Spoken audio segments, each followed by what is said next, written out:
Welcome, my name is Peter Horton, and I'm the Global Channel Marketing Manager for Impinj. And on behalf of all of us at Impinj and Confidex, we truly appreciate your taking the time to be on the call with us.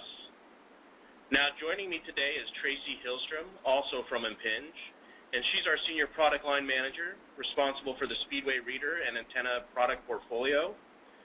And Tracy's going to kick things off with a quick introduction of Impinj for those of you who are not familiar with us. And then at a very high level, she's going to discuss some of the trends and standards surrounding automatic vehicle identification and some key best practices for maximizing RFID performance. And also joining us is Bill Compitello from Confidex. He's the Director of Sales. And Bill's really the reason we're all here on the call today. He's going to further discuss AVI technologies and introduce us to Confidex's latest AVI solutions. And then lastly, Bill's going to share some details about an exciting real-world application that's using these new products. Now, before I hand the controls over to Tracy, I wanted to let you know that today's presentation should take about 25 minutes, leaving us with about 5 minutes at the end to answer any questions you may have, which you can type into the question box on the right side of your screen at any time. And we will answer those questions at the end of today's call. And if for any reason we're unable to get to those questions, we'll be sure to follow up with you offline. So without further ado, I'd like to hand it over to Tracy. Thank you, Peter, and thanks to everyone. Welcome to today's webinar. As Peter mentioned, I'm the Product Line Manager for Readers and Antennas at Impinj, and I just wanted to take a minute or two to give you some introduction material before Bill comes on and gives you the whole scoop around the AVI industry. And I want to start out by talking about Impinj. Some people out in our audience today may not be as familiar with Impinj, and the reason is that we are the really primary provider of RFID technology today. We have several lines of products, including our Monza RFID tag chips. These tag chips are what you see, what is used inside of the tags that Bill will be talking about later today. We also have a line of Indy reader chips, and we have a line of discrete component readers, including that we call our Speedway line of RFID readers and antennas. With these products, we're able to enable a number of industries, including retail, pharmaceutical, food and beverage. Many of these industries that you see listed there are moving forward with UHF passive RFID technology deployments. And we work with a large channel of partners who help bring those solutions to you. So Impinj's name is not necessarily at the front of what you see. You're working with partners who bring great solutions, just like Confidex, and systems integrators sometimes that provide you components to your solutions. But it's Impinj technology inside that makes that all happen. Now, I also wanted to talk a little bit about what's happening in AVI from our standpoint, from the technology provider standpoint. And I wanted to bring some information that may be new to some folks on the line about what's happening, particularly within the UHF RFID space and how we got to this point today in the AVI space looking at, considering, and using passive UHF RFID. And I'll take you on a little bit of a time warp here in considering the passive UHF RFID standards. I'm going to take you back to about circa 2000. If you were in this industry, back and considering this technology back at that time period, this is all going to be very familiar to you, the story I'm going to tell. But what we had brewing at that point was the perfect storm, really. We had a number of groups coming together. The UHF passive technology was really coming on the scene and coming into its own in terms of maturity and being able to deploy.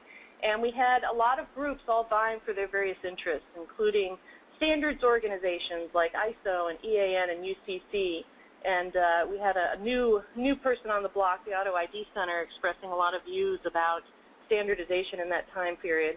We had a lot of manufacturers of technology coming forward with their own proprietary solutions, and we had end users who saw the potential in passive UHF RFID, bringing their own interests to stake and issuing mandates to suppliers and making other statements about what they wanted to see.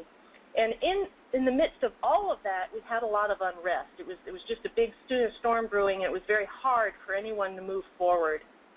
Now, what happened in the midst of all of that is groups started coming together, and EPC Global began an effort working with the various constituencies to develop a standard that would umbrella all of these interests and come to a resolution about how we were going to do business. And that was what ended up becoming the Gen 2 standard, and it started getting developed in 2003 and 2004. And that gentleman you see right there in the picture is Chris Diorio. He's the Impinj co-founder, and our CTO, and he was the first editor for the Gen 2 standard.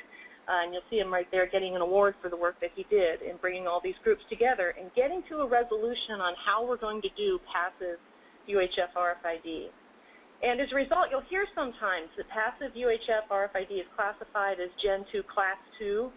And in the midst of creating the standard, all of it got harmonized also with the ISO standard. So ISO, you'll hear referenced as having a standard called 18,000-6, and there'll be -6C is the one you'll hear most often referred to. They've recently changed some of their numbering conventions. You'll also hear it referred to as 18,000-63. And this is the very same standard as the Gen 2 standard. So they've harmonized the approach. And this brought peace to all the land, ultimately. What we've been able to do since about 2004 in the industry is move forward together in evolving an industry and taking this wonderful technology that has so much promise and potential and start real deployments. Now, the reason that all the interested parties have moved forward with Gen 2 based RFID technology is really the benefits that it brings. One of them is clearly global interoperability. To have a tag and tag silicon in the market that supports a Gen 2 technology and can operate anywhere in the world was very important to being able to bring solutions that people could really use adequately, particularly where you're looking at technology that travels with items, and it is going to be moving across the world. It is an open standard, so there's no licensing charges at all for using this particular standard. It's been built by technologists to really perform, so a lot of the protocols put into the Gen 2 technology are to make it fast and very reliable and have memory options that people wanted to use, and it would support to have the flexibility to support a wide variety of applications. It encourages innovation. It doesn't stop just because we have a standard, and they actually built the potential to add things called vendor extensions so that each manufacturer contributing to this technology could continue to innovate and bring those to customers. And it ultimately brings a small chip size, which has a lot to do with bringing solutions that are cost-effective and are valuable. So that's where we are today in the Gen 2 standards world. And so what we have is an industry with AVI and vehicle tagging coming into using this technology a little bit more often. And primarily we have a lot going on within tolling today. Tolling has been dominated by proprietary solutions, and really as we move forward, toll operators want Gen 2, and we're starting to see initiatives even by governments doing things like mandating interoperability. And so today in the U.S. Congress, they're considering and reviewing certain kinds of verbiage that would require interoperability of tolling solutions by 2014 is the last version that I saw. And those efforts will continue. In addition to tolling, though, access control, asset tracking, fleet management, these are all common applications for passive UHF RFID where the technology itself brings the right value proposition and has the right kind of performance to really make that hum and work very successfully. So that's where we are with the state of the industry, and all of you are probably at that point now where you're starting to look at and consider these solutions and bring them forward.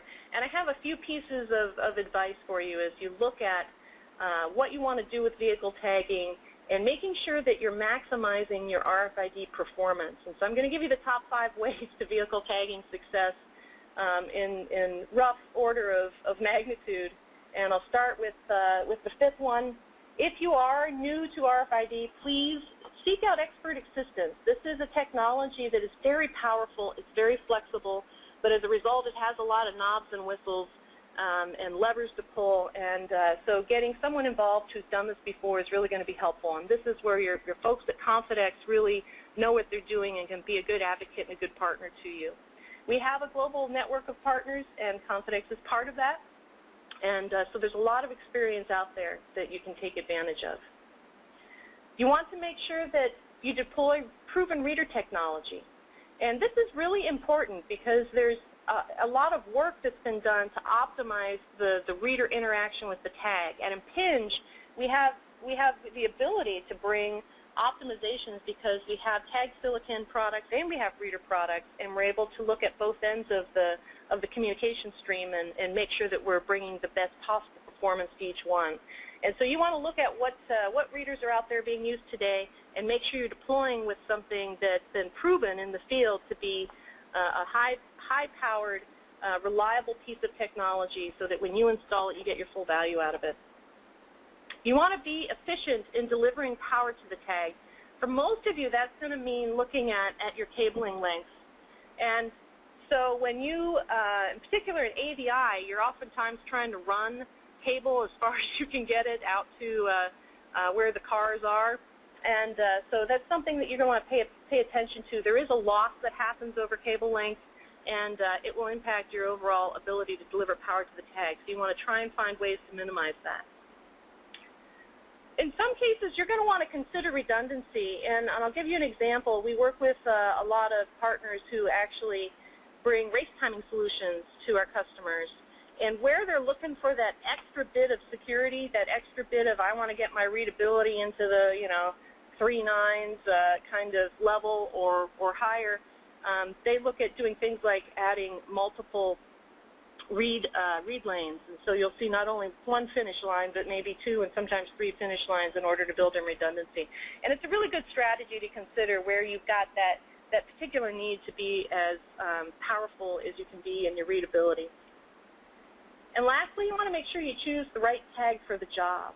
And that's the most important thing. It's the thing that has the most options to it in terms of considering things like substrates and power delivery, and again, bringing out those capabilities and vendors extensions. And so, I'm really going to be out there saying, delivering, looking at Monza solutions and considering the power of a proven partner like Confidex and delivering AVI solutions is going to be at the top of your list. So you want to make sure that you're able to do that.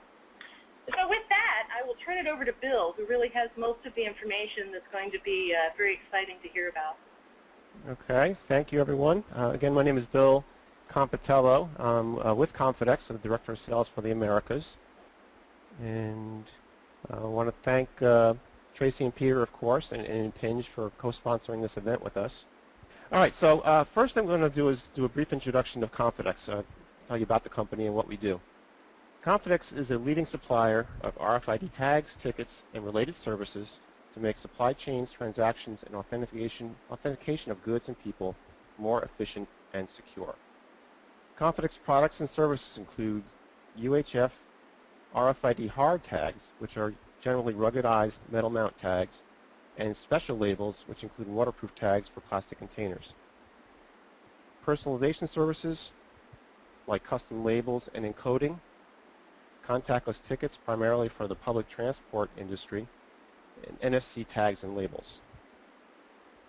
Confidex designs and manufactures products for challenging applications, which include industrial asset management, returnable transit item management, IT and telecom asset management, contactless ticketing, and AVI. I want to start out by defining what is an intelligent transportation system, or ITS.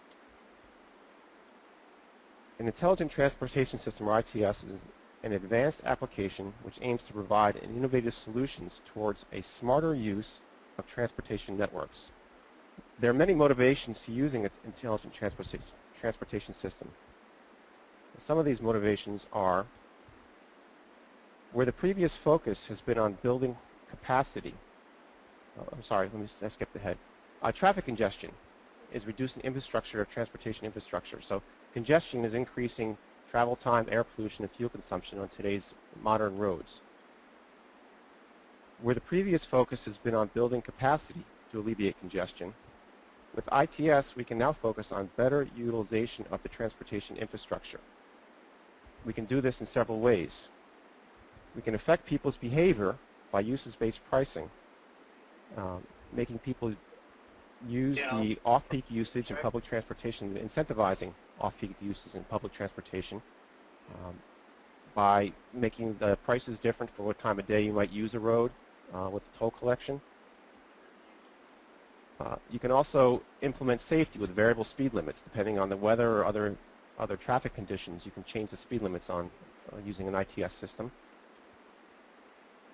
And Homeland Security and Control. You can locate drivers with suspended licenses and no insurance and find stolen vehicles very easily with an ITS implemented system. Automatic vehicle identification, or AVI, is an essential part of any ITS application dealing with vehicles. The main markets for AVI in ITS, but Confidex AVI products can also be used in other applications like parking permit applications, fleet management, and industrial vehicle identification systems. There's several different types of AVI technologies. Inductive loop, which can only detect and identify. These are those inductive loops that you see when you pull up to a traffic light, so that it senses that a car is there, but again, it can only identify that a car is present, but not identify the individual car. There's also video vehicle identification, snapping a photo of the license plate, and sensing technologies like RFID. The video vehicle identification technology is fairly complicated with multiple stage algorithms. There are you have challenges with poor image resolution, blurry images, motion blur, poor lighting.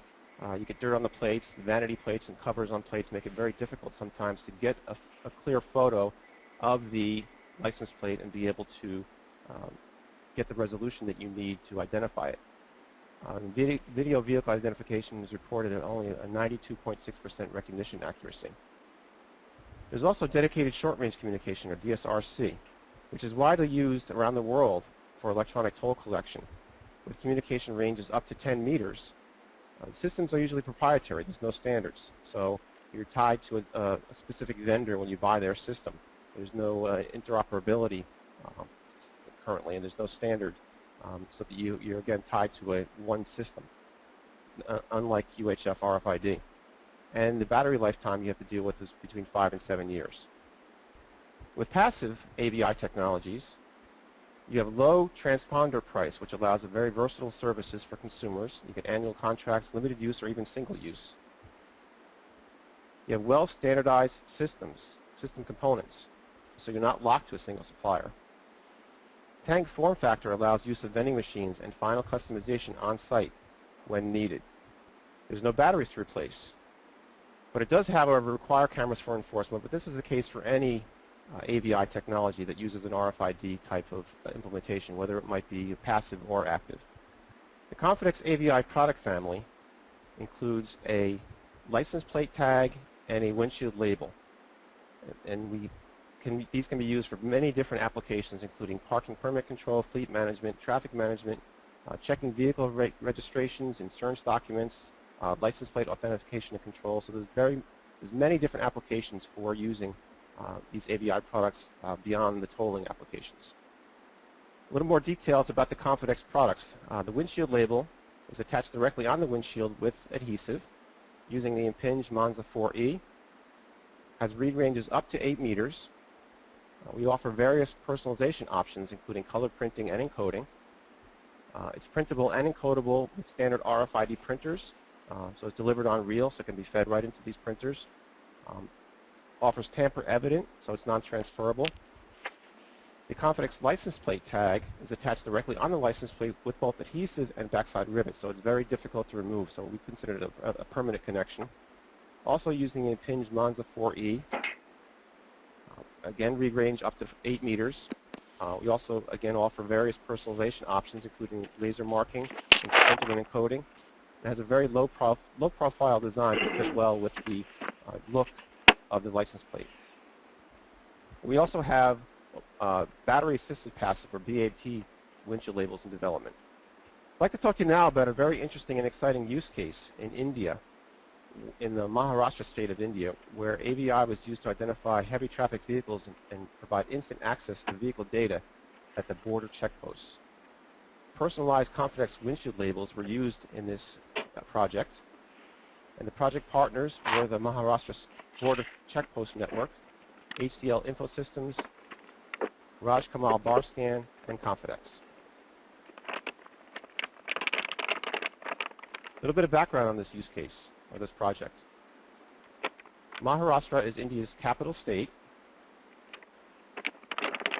There are many main roads leading from north to south India passing through Maharashtra, resulting in very heavy commercial traffic. In the past, the border formalities process was all manual, which led to border officials having to review tax, insurance, pollution, driver data, and making decisions in real time, but doing it all manually. This resulted in very long lines or queues for clearance. There was sometimes lines that lasted for days, that drivers had to wait for days to get through some of these checkpoints during very busy times. The solution was that Maharashtra State's 22 border crossings will now have a new and fully integrated checkpoint infrastructure with several access lines, handling stations, including employee apartments, parking premises, and shopping areas. The new border checkposts are utilizing UHF RFID-based AVI technologies that enable enhanced traffic flow and fast processing time. The vehicles are RFID tagged with the Confidex windshield label, as you can see there in the photo. In the first phase, commercial vehicles will be tagged, and in the second and last final phases, they'll also tag passenger vehicles. The process flow is when the vehicles reach the checkpoint, the RFID label is reliably read from about 5 meters in the way that this is set up.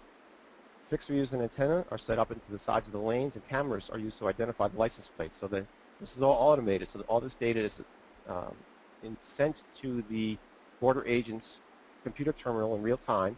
The RFID tag is compared to the license plate to make sure that there's a match. All of the information is then brought up on the screen in terms of taxes and any fees that need to be paid. The truck is weighed, so that the weight of the truck is checked in real time as well. So, and all this is processed very quickly. The benefits of using this new system: it eliminates the reliance on the manual process for inspection of cargo, calculation and collection of penalties, and verification of the documents, resulting in much less traffic disruption and delays. The delays they found also put a lot of pressure on the border control personnel, which led to lack of thorough inspection and potential loss of revenue, and they're trying to get a lot of trucks through during very congested times. All services provided by the checkpost, such as screening, weighing of cargo, traffic surveillance, and identification, was all computerized, which led to much more streamlined workflow. The automated system frees up the border personnel to conduct more thorough inspections when necessary. The checkposts are networked to enable real-time information gathering and monitor of traffic by a central control facility. The data collected through the centralized system can aid in future policy development, i.e. the need to build more infrastructure. So I want to thank you for your attention, and I guess we'll now open it up to any questions that might be asked. All right, thanks, Bill. Looks like we've got a few questions here. I'll go ahead and start asking. Can the Confidex windshield label be used for customer relationship management at a car dealer? Yes, absolutely. There's a lot of applications beyond the tolling application where you can use the RFID. So in that case, where a car might be pulling up into a bay, open bay in a car dealer, that the RFID tag can be read and that customer's data can be immediately pulled up. You can even greet the customer by name that way. So yes, absolutely. Excellent. Got another question here for you. Can the windshield label be read at highway speeds? Yes, there's been testing, especially in the India case, where they were looking at being able to read the tags at highway speeds. And there's actually several cities around the country in the U.S. That are using 6C or passive tags currently, and they're able to reliably read the tags at highway speeds. So yes, the answer to that question is that it is possible, and it is possible to do it reliably. Excellent. We've got another question here. Can the license plate or the windshield tag be removed from one vehicle and placed in another? It's not impossible to do that, but it's very difficult. We try to make it as difficult as possible, but if someone really wants to try very, very hard to use whatever method they might use to remove the tag, it's possible, but that's why there's redundancy in the system. By using the photo enhancement or photo enforcement, you can take a picture of the license plate and try to match it to the data. So there's ways of thwarting that type of activity. Excellent. Got another question here. Could the windshield label be offered with an Impinj Monza 4 QT chip? Yes, yes, the chips are compatible with each other with the same type of footprint, so yes, we can offer it with the Monza 4 QT as well. And the Monza 4 QT offers different memory options. Another quick question for you. What are the advantages of passive RFID over active RFID? There's several advantages. The one main advantage is actually the cost of the tag itself. It's a much more cost-effective solution, so it can be implemented in a much more cost-effective way. There's no batteries to replace, is another of the larger benefits. Being able to print on both sides of the label makes it a nice solution as well, so you can customize it.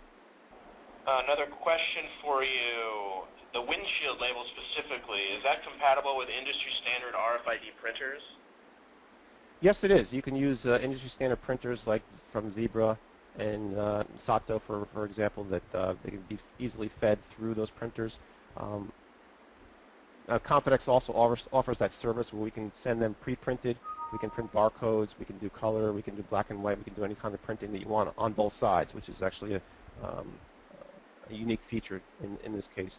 And one more comment about the benefits of passive versus the active solutions is that passive is a standard. So with the active solutions, many of them are proprietary, so you're tied to a specific solution from a supplier, whereas the passive solution, you have many different choices for the other components needed to complete the system. Excellent. We've got quite a few more questions. It looks like we won't be able to get to all of them, but we will go over by a few minutes and answer a few of them. I've got a question here. What is the maximum speed for reliable vehicle recognition? I don't know the answer to the maximum speed, but I know that they have been tested at highway speeds. So whatever the highway speed might be, 70, 75 miles an hour. It really depends on how the system is set up. Some of the things that Tracy had mentioned earlier about making sure that the system is well thought out, designed, probably go well into that as well. But these systems have been tested at highway speed and can reliably read the tags at those speeds. Excellent. Looks like we've got a few questions about the topic of durability of the tag. Is there any preference to which tag is more durable, the windshield versus the license plate tag? And can that windshield tag be placed somewhere else on the car as opposed to just the windshield?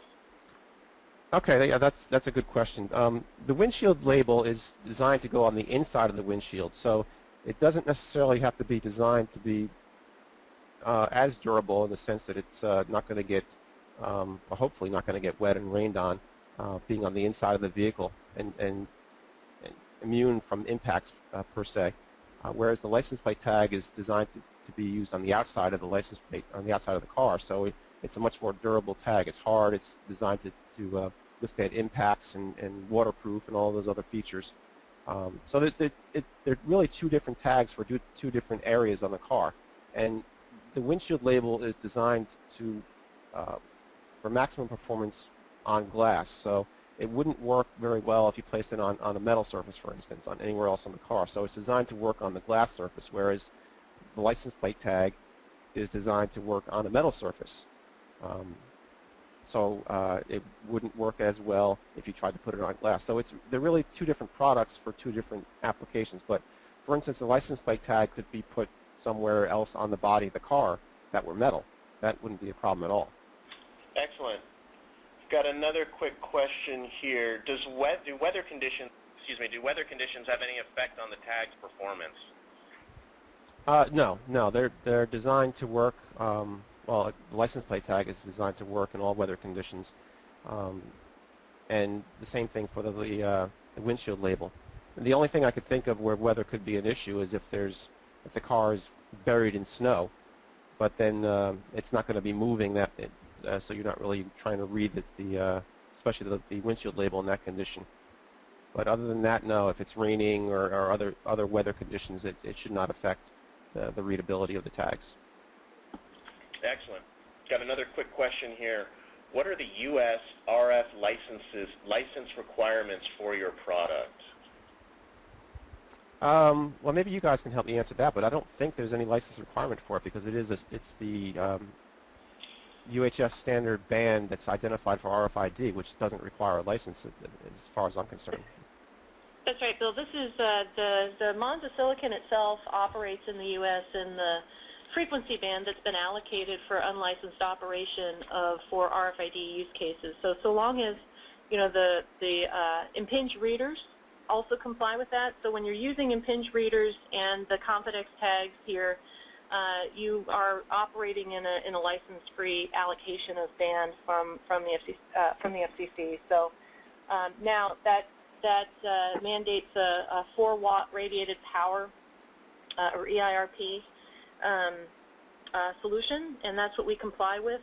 If there were an application you had that required more than that, then you'd have to pursue additional licensing requirements to the government. But for the most part, you're able to read at very long distances, many, many meters and tens of meters, depending on the tag type and the substrate type, to get the performance without having to go to a licensed sort of solution. Thanks, Tracy. All right, we've got a bunch of questions, but we're only going to be able to get to 2 more of them. So for those of you who we are unable to answer, please know that we will follow up with you offline. First question's been asked again by several people. Can I get a copy of this presentation, or will it be recorded? The answer is yes. This call will be recorded, and we'll let you know when that's available, so you can view it at a later time. And then the last question is for Bill, and that is it possible to load money or funds on the card or the tag, and can it be deducted as cars go through each pass? Yeah, that's actually done on the software side. The tag itself is an identification number, like a license plate, but think of it like an RF license plate. So when the car passes through the tolling gate, that number is read, and then that number is then looked up in the database, and then the appropriate toll can be deducted from the account of that person. So the information on the tag doesn't change per se, and actually you can, there's many features that the Impinj IC allows us to do, like locking and password protection, things like that. But you don't necessarily load money on the tag itself. You load the funds in the person's account, and then that account is looked up, and then the funds are deducted as appropriate. All right, thanks Bill, and thanks Tracy. That is all the time we have for today. Again, if we were unable to get to your question, we will follow up with you offline. And lastly, on behalf of Impinj and Confidex, thank you all for taking the time to join us today. We really do appreciate your attendance. Thank you, everyone.